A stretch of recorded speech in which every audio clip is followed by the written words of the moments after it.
if you're looking for a ransom, I can tell you I don't have money, but I do have a very particular set of skills. Skills I've acquired over a very long career. Skills that make me a nightmare for people like you. If let my daughter go now, that'll be the end of it. I will not look for you. I will not pursue you. But if you don't, I will look for you.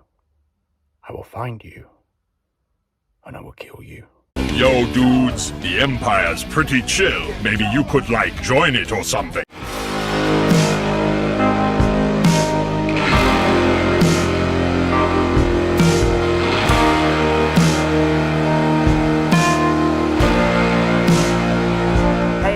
Lucamus Prime here, so it's time for another franchise ranking video today, and today guys I'm going to be ranking another trilogy in today's ranking video, and today's ranking will be for a trilogy of an action thriller franchise, which is none other than the Taken trilogy. So yeah, now, this franchise guys is in my opinion one of those major examples of when a franchise should stay as one movie, because in my opinion, this franchise has only one great movie with two unnecessary and awful others. So yeah, and I'm going to get to them. So yeah, now.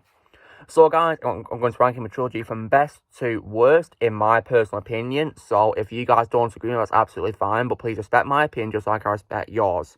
Okay, so starting with what is my all-time favourite out of this trilogy, most definitely, I'm going to go without a single doubt with the first movie, Taken, released in 2008 and directed by Pierre Morel. So yeah, now, this movie I really do adore, guys. It's one of my favourite action thriller movies of all time. So yeah, now, Taken, also known as 96 Hours or The Hostage, was a movie released in 2008, an action thriller film, and yeah, and this was really amazing movie, guys. I really loved it very much. So, good qualities is, I think the movie has really amazing acting, guys, from the cast. So, I think easily the best actor in the movie is the legendary Liam Neeson. He's my favourite Northern Irish actor of all time, guys. And this role he plays, being Brian Mills, a former CIA operative, is easily probably my third favourite role of his of all time after Qui-Gon Jinn and Ra's al Ghul. And he really nails this role. He really does. He plays the role so brilliantly, and he does such a great job at it. And this movie is also regarded as being a turning point in his career, because this movie transformed him into an action star. And yeah, and this proved to be true, because after this movie he would go on to star in lots of action movies, which was pretty cool. And I've seen many of them, and I plan to watch even more of them because he's been in loads of them. So yeah, and this is what was responsible for that. We got to thank this movie for starting off his action career. And when it comes to other cast members, I also as well love the addition of Maggie Grace as Kim, Brian's daughter, who gets taken in this movie, as by her title, while she's on holiday in Paris with her friend from school called Amanda, played by Katie Cassidy, who I'd later got to know for being in the Arrow show, in the Arrowverse, before I retired from it. But yeah, I know from this movie as Kim, Aim's friend Amanda, so yeah. And I also as well definitely love the addition of Famke Janssen as Lenore, who is Kim's mother and the former wife of Brian. And yeah, this is probably my second favourite role of hers so far after Jean Grey from the X-Men movies. Because in my opinion, she played it really well in this movie, Lenore. Very good supporting role. And in addition to that, I also as well liked the performance of the villain, which is actor.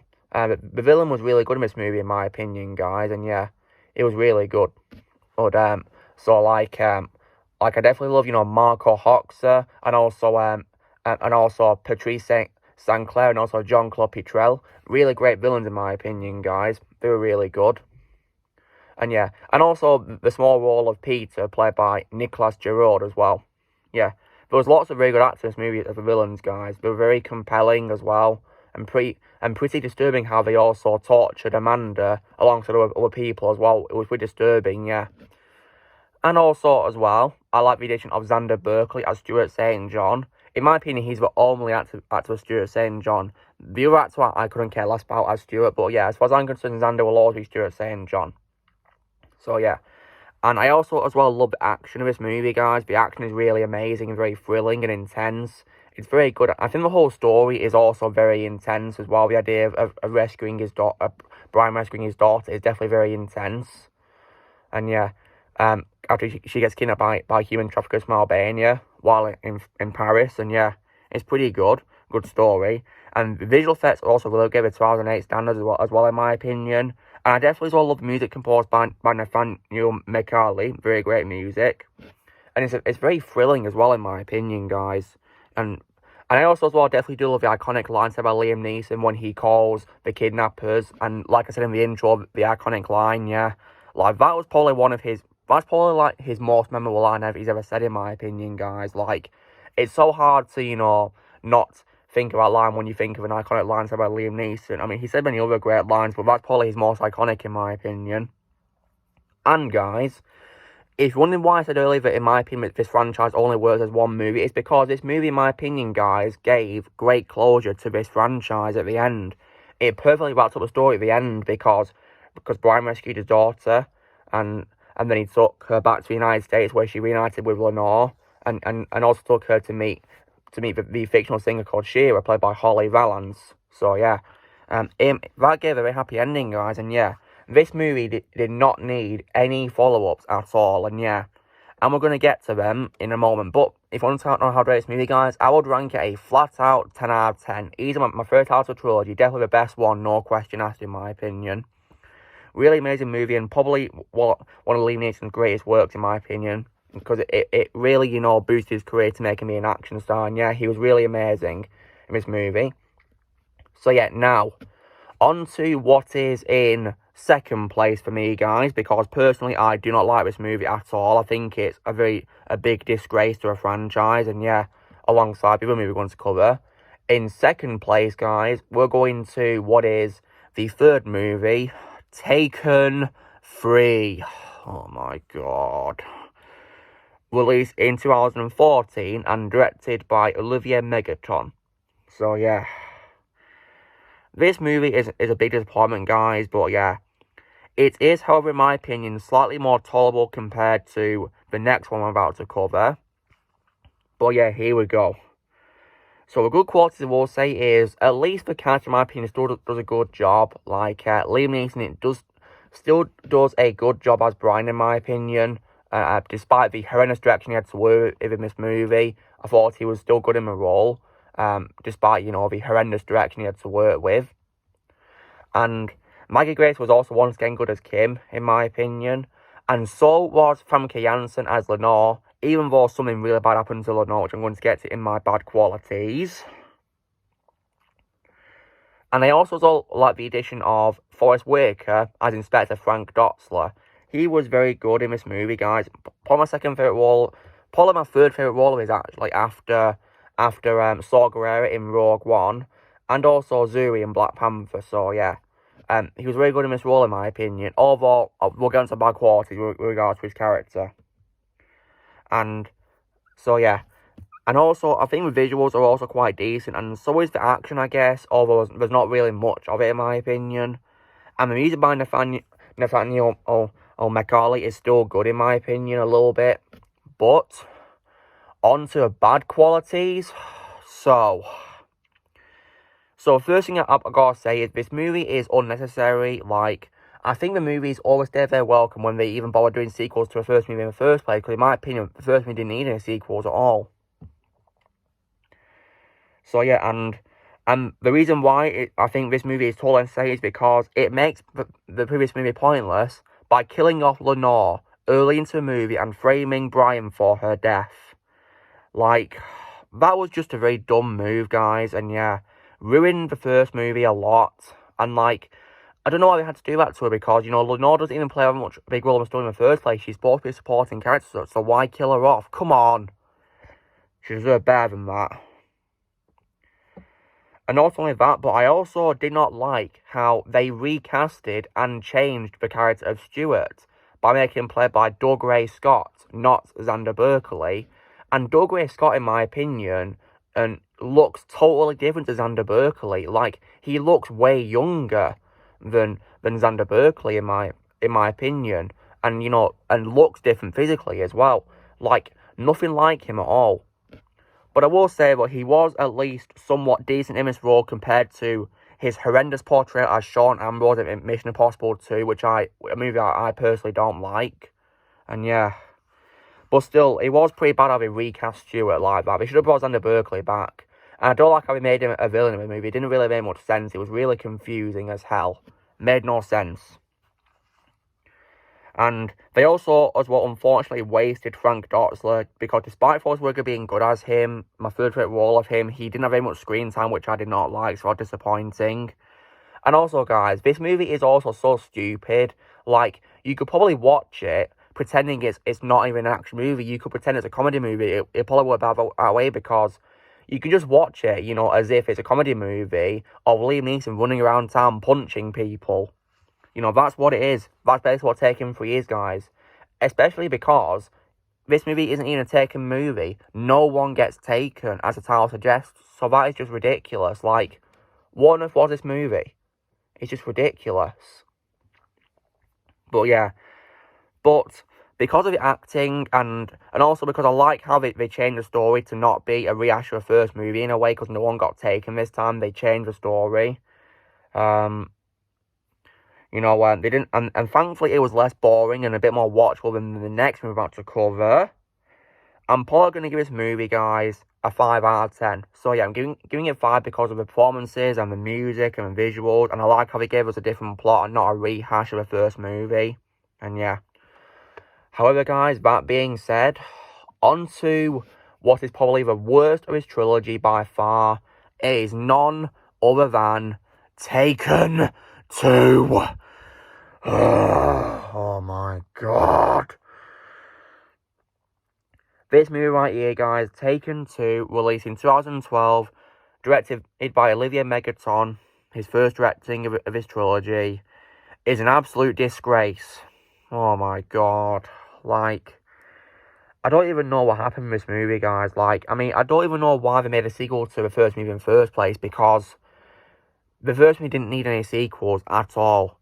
So, is anything good about this movie, guys? Well, let's think carefully. So, I think the acting by the cast is still good. I think, you know, like from Liam Neeson, Maggie Grace, Famke Janssen. And that's probably about it, really. And I guess the acting by the cast playing the villains is also decent, I guess. But yeah, still not really saying much. And the music by Nathaniel Macaulay is still good, I guess. And so is the visuals. But yeah, on to bad qualities. Like, there's so many of them, guys. Like, oh my god. So, first things first, I think it's definitely certain that I start by saying this movie is totally unnecessary. Like, because like I said before, guys, the first movie did not set up any sequels at all. It never did. So, yeah.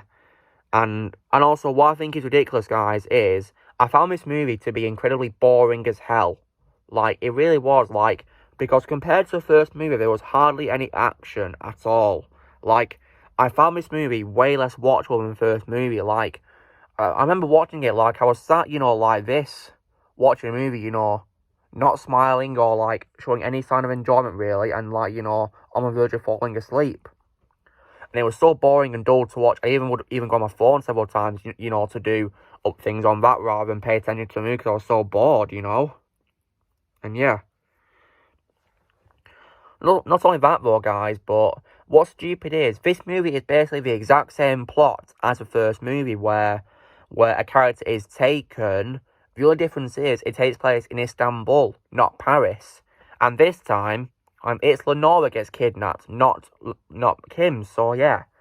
And also, what's also so dumb, guys, is Brian then gets kidnapped. So, like, what?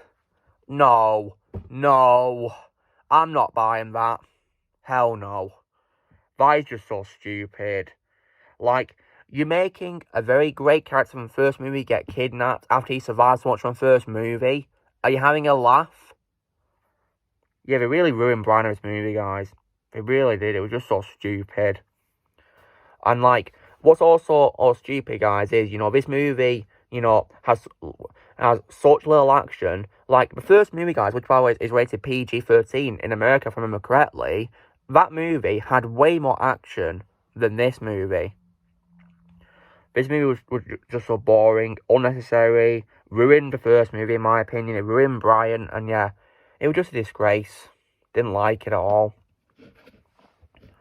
Like, I don't understand, you know, why they had to make this movie. They should have just, you know, like, not done on these sequels at all. I mean, apparently, guys, they did a prequel to the first movie, like a TV show on Amazon Prime. But yeah, I've, you know, not seen that show, and I don't really want to watch it because I'm not really interested. But yeah, still though, like I said, though, guys, already, Taken to me is only the first movie, and that's it. So if I were to grade Taken 2 out of 10, I'm going to rate it a very bad 4 out of 10 because it's just an absolute disgrace.